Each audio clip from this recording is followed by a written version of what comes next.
Chapter 13, Part 2. So much has been said and written about this incident, and so many questions have been asked me concerning the address, that perhaps I may be excused for taking up the matter with some detail. The 5-minute address in Atlanta, which I came from Boston to deliver, was possibly the prime cause for an opportunity being given me to make the second address there. In the spring of 1895, I received a telegram from prominent citizens in Atlanta asking me to accompany a committee from that city to Washington for the purpose of appearing before a committee of Congress in the interest of securing government help for the exposition. The committee was composed of about 25 of the most prominent and most influential white men of Georgia. All the members of this committee were white men, except Bishop Grant, Bishop Gaines, and myself. The mayor and several other city and state officials spoke before the committee. They were followed by the 2 colored bishops. My name was the last on the list of speakers. I had never before appeared before such a committee, nor had I ever delivered any address in the capital of the nation. I had many misgivings as to what I ought to say, and as to the impression that my address would make. While I cannot recall in detail what I said, I remember that I tried to impress upon the committee, with all the earnestness and plainness of any language that I could command, that if Congress wanted to do something which would assist in ridding the South of the race question and making friends between the 2 races, it should, in every proper way, encourage the material and intellectual growth of both races. I said that the Atlanta Exposition would present an opportunity for both races to show what advance they had made since freedom, and would at the same time afford encouragement to them to make still greater progress. I tried to emphasize the fact that while the Negro should not be deprived by unfair means of the franchise, political agitation alone would not save him, and that back of the ballot he must have property, industry, skill, economy, intelligence, and character, and that no race without these elements could permanently succeed. I said that in granting the appropriation, Congress could do something that would prove to be of real and lasting value to both races, and that it was the first great opportunity of the kind that had been presented since the close of the Civil War. I spoke for 15 or 20 minutes, and was surprised at the close of my address to receive the hearty congratulations of the Georgia Committee and of the members of Congress who were present. The committee was unanimous in making a favorable report, and in a few days the bill passed Congress. With the passing of this bill, the success of the Atlanta Exposition was assured. Soon after this trip to Washington, the directors of the Exposition decided that it would be a fitting recognition of the colored race to erect a large and attractive building which should be devoted wholly to showing the progress of the Negro since freedom. It was further decided to have the building designed and erected wholly by Negro mechanics. This plan was carried out. In design, beauty, and general finish, the Negro building was equal to the others on the grounds. After it was decided to have a separate Negro exhibit, the question arose as to who should take care of it. The officials of the Exposition were anxious that I should assume this responsibility, but I declined to do so on the plea that the work at Tuskegee at that time demanded my time and strength. Largely at my suggestion, Mr. I. Garland Penn of Lynchburg, Virginia, was selected to be at the head of the Negro department. I gave him all the aid that I could. The Negro exhibit as a whole was large and creditable. The 2 exhibits in this department which attracted the greatest amount of attention were those from the Hampton Institute and the Tuskegee Institute. The people who seemed to be the most surprised, as well as pleased at what they saw in the Negro building, were the Southern white people. As the day for the opening of the Exposition drew near, the board of directors began preparing the program for the opening exercises. In the discussion from day to day of the various features of this program, the question came up as to the advisability of putting a member of the Negro race on for one of the opening addresses, since the Negroes had been asked to take such a prominent part in the exposition. It was argued further that such recognition would mark the good feeling prevailing between the 2 races. Of course, there were those who were opposed to any such recognition of the rights of the Negro, but the board of directors, composed of men who represented the best and most progressive element in the South, had their way and voted to invite a black man to speak on the opening day. The next thing was to decide upon the person who was thus to represent the Negro race. After the question had been canvassed for several days, the directors voted unanimously to ask me to deliver one of the opening day addresses, and in a few days after that, I received the official invitation. The receiving of this invitation brought to me a sense of responsibility that it would be hard for anyone not placed in my position to appreciate. What were my feelings when this invitation came to me? I remembered that I had been a slave, that my early years had been spent in the lowest depths of poverty and ignorance, and that I had had little opportunity to prepare me for such a responsibility as this.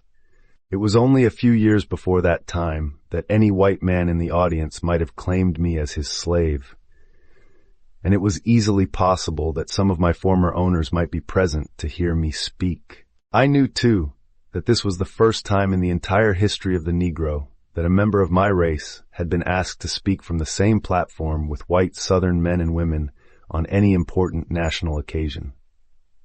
I was asked now to speak to an audience composed of the wealth and culture of the white South, the representatives of my former masters. I knew, too, that while the greater part of my audience would be composed of Southern people, yet there would be present a large number of Northern whites, as well as a great many men and women of my own race. I was determined to say nothing that I did not feel from the bottom of my heart to be true and right. When the invitation came to me, there was not one word of intimation as to what I should say or as to what I should omit. In this I felt that the board of directors had paid a tribute to me. They knew that by one sentence I could have blasted in a large degree the success of the exposition. I was also painfully conscious of the fact that, while I must be true to my own race in my utterances, I had it in my power to make such an ill-timed address as would result in preventing any similar invitation being extended to a black man again for years to come. I was equally determined to be true to the North, as well as to the best element of the white South in what I had to say. The papers North and South had taken up the discussion of my coming speech, and as the time for it drew near, this discussion became more and more widespread. Not a few of the Southern white papers were unfriendly to the idea of my speaking. From my own race I received many suggestions as to what I ought to say. I prepared myself as best I could for the address, but as the 18th of September drew nearer, the heavier my heart became, and the more I feared that my effort would prove a failure and a disappointment. The invitation had come at a time when I was very busy with my schoolwork, as it was the beginning of our school year. After preparing my address, I went through it, as I usually do with those utterances which I consider particularly important, with Mrs. Washington, and she approved of what I intended to say. On the 16th of September, the day before I was to start for Atlanta, so many of the Tuskegee teachers expressed a desire to hear my address that I consented to read it to them in a body. When I had done so, and had heard their criticisms and comments, I felt somewhat relieved, since they seemed to think well of what I had to say. On the morning of September 17th, together with Mrs. Washington and my 3 children, I started for Atlanta. I felt a good deal, as I suppose a man feels when he is on his way to the gallows. In passing through the town of Tuskegee, I met a white farmer who lived some distance out in the country.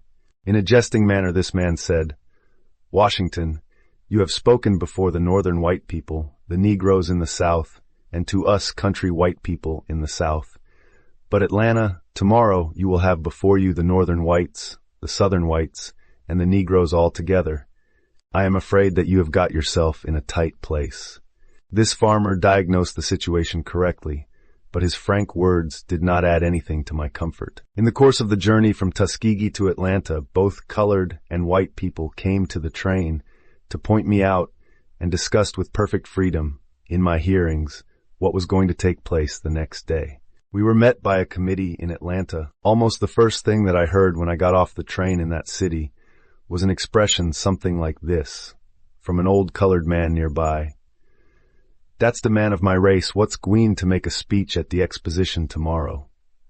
I show gwine to hear him. Atlanta was literally packed at the time, with people from all parts of the country, and with representatives of foreign governments, as well as with military and civic organizations. The afternoon papers had forecasts of the next day's proceedings in flaring headlines. All this tended to add to my burden. I did not sleep much that night. The next morning, before day, I went carefully over what I planned to say. I also kneeled down and asked God's blessing upon my effort. Right here, perhaps, I ought to add that I make it a rule never to go before an audience, on any occasion, without asking the blessing of God upon what I want to say. I always make it a rule to make a special preparation for each separate address. No two audiences are exactly alike. It is my aim to reach and talk to the heart of each individual audience, taking it into my confidence very much, as I would a person. When I am speaking to an audience, I care little for how what I am saying is going to sound in the newspapers, or to another audience, or to an individual. At the time, the audience before me absorbs all my sympathy, thought, and energy. Early in the morning, a committee called to escort me to my place in the procession, which was to march to the exposition grounds. In this procession were prominent colored citizens in carriages, as well as several Negro military organizations. I noted that the exposition officials seemed to go out of their way to see that all of the colored people in the procession were properly placed and properly treated.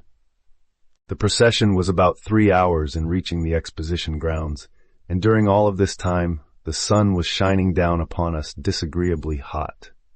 When we reached the grounds, the heat, together with my nervous anxiety, made me feel as if I were about ready to collapse, and to feel that my address was not going to be a success. When I entered the audience room, I found it packed with humanity from bottom to top, and there were thousands outside who could not get in. The room was very large and well suited to public speaking. When I entered the room, there were vigorous cheers from the colored portion of the audience and faint cheers from some of the white people.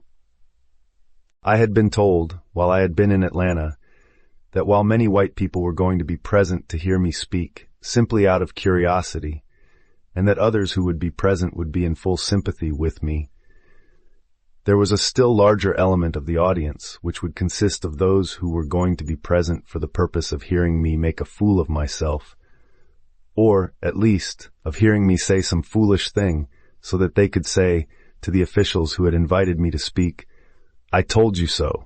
One of the trustees of the Tuskegee Institute, as well as my personal friend, Mr. William H. Baldwin, Jr., was at the time general manager of the Southern Railroad and happened to be in Atlanta on that day. He was so nervous about the kind of reception that I would have and the effect that my speech would produce that he could not persuade himself to go into the building, but walked back and forth in the grounds outside until the opening exercises were over.